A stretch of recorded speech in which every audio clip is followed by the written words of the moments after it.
I installed a 15.6-inch Sealvox kitchen TV under that cabinet. And it's always on when we are in the kitchen playing news or YouTube video in the background. It's rotatable. I love this feature the most. It has this voice remote.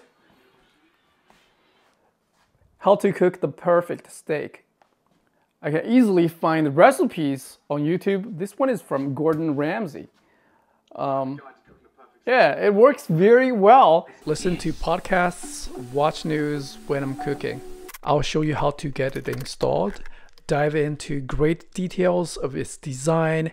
I'll also show you how I used it in my studio with the MacBook Pro as its external monitor mounted on the pegboard.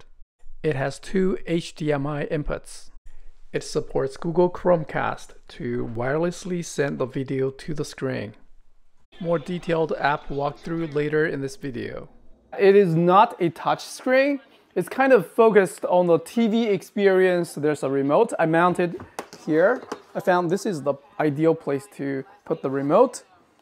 It goes very, very loud. Here's a quick sound test.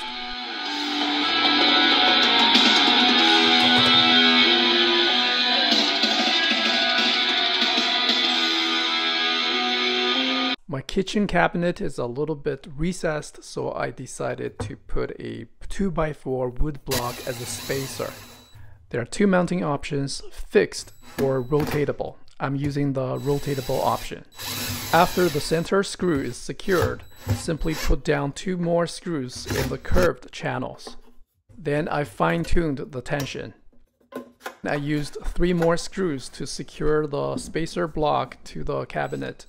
But you don't have to create this spacer if the bottom of the cabinet is flush with the edge.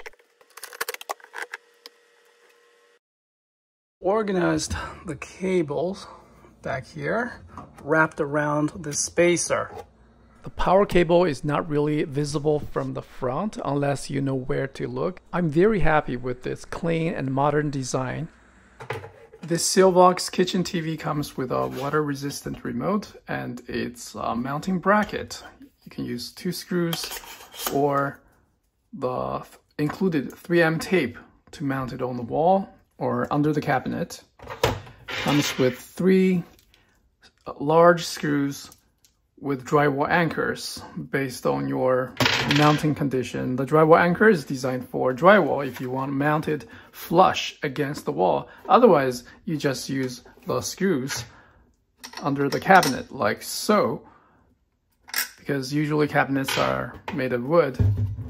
And let's take a look at the variety of ports back here. We got the headphone jack, audio output, I believe that is a line output. Mini AV input, that's also 3.5. A USB port, I'm going to zoom in. It's kind of hard to see. Then you can connect a wireless mouse and combo kit to do faster search and navigation. HDMI 1 and HDMI 2 inputs, 2 video source inputs, actually 3, including that analog AV input. The RF, I believe this is the antenna input. It also got the optical out, making the digital connection to a soundbar possible. RJ45 Ethernet port. So if you don't have the wireless router at home, you can totally connect a more reliable wired connection to this TV. DC 12 volt input, that is its power source. Running at 50% brightness, 11.9 watts of power consumption continuous. This remote is very well designed, but if you don't have it nearby, you can totally control the TV using the buttons on the right side. Starting from the top, it has an input selection to toggle between Google TV, AV input, and HDMI 1 or 2. However, there is no confirmation button. You kind of have to wait for like 5 seconds for the TV to make the selection by itself. Now let's go back to the Google TV Home. For the second TV option, you need an antenna to receive free over-the-air signals. Has the mute button, mute, and go back to the original volume setting. The channel selection when you're watching TV, then this is the button to go through the channel selections. Volume up and down. And then the power option. One press basically turns off the screen.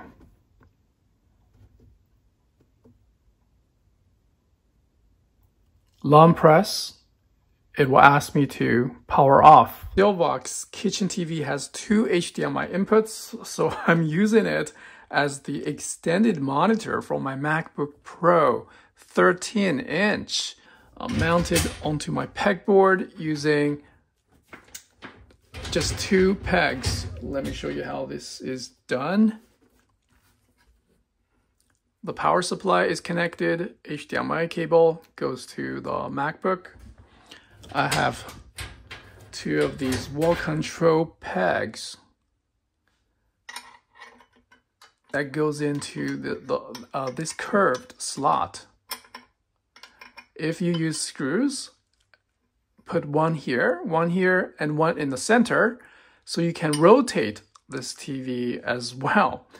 Use these other 2 holes or 3 holes, form a triangle to have a sturdy mount. So I put the 2 pegs here, line them up like so. It's quite secure, and I can lift it up, facing up in this angle. Can go more, about 90 degrees. Like that. All right. If I want to, stand up in that position, that's possible too. Usually, this is cool as a very portable, compact setup. As an additional 15.6-inch portable monitor like this. I can connect another, maybe Mac Mini over here. So this cable is not visible, and I'll show you how I can switch back and forth quickly. Using the remote input button, select the HDMI 2, goes to the laptop extended monitor mode, and I just press the home button once. It will go back to the Google TV option. Again, input, HDMI 2. It remembers the previous selection, so that's pretty neat. The Silvox TV is based on Google TV OS, so there's very little learning curve. We got the For You tab, where it just shows a bunch of stuff I may be interested in, or my watch history. Has the live feed. One button press on the home button takes me all the way up, so there's less scrolling. Live TV section gives us the access to the Wi-Fi enabled TV channels like Fox News, CBS. The loading speed is pretty good, yeah. This is live actually. Okay, let's go back. We got the apps section. We got the Netflix, Prime Video, Disney Plus already installed. There are shortcuts here. The ability to do Google Chromecast. So I pick any video on my phone or the tablet. I pick the kitchen TV, the name of this device, and it opens up the YouTube, and we'll start playing the video I'm watching right now. The volume button on the phone is now controlling the volume on the TV. It goes super loud. Who knows what horrors we'll run into? These are the stairs that descend very loud. the city. How old are these stairs? Older than us. Pause. Next. Yeah, it works great. Sets of twins, and they're going to compete for $250,000. Okay, let's go back.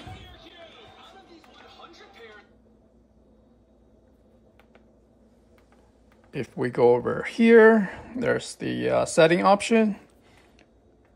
You can define the screensaver to be maybe the Google Photo album. When it's not in use, it will, you know, display those photos and perhaps the weather. Yeah, it makes a really nice photo frame. The sounds, pictures, we can change the brightness level and all sorts of color options. This is the standard mode. We have a dynamic, movie, eco, gentle, vivid, sports. Yeah, lots of stuff to choose from. It's pretty standard Google TV options. If you're not familiar with the Google TV OS system. Apps, system. Basically just like a large tablet. Remote. Oh, I want to point out, you can totally pair headphones or Bluetooth speakers if you want to enhance the audio experience. That's totally possible. Or add a second remote. When I'm done watching the TV, I put the remote back there, fold it up. Thanks for watching. Hope you find this review helpful.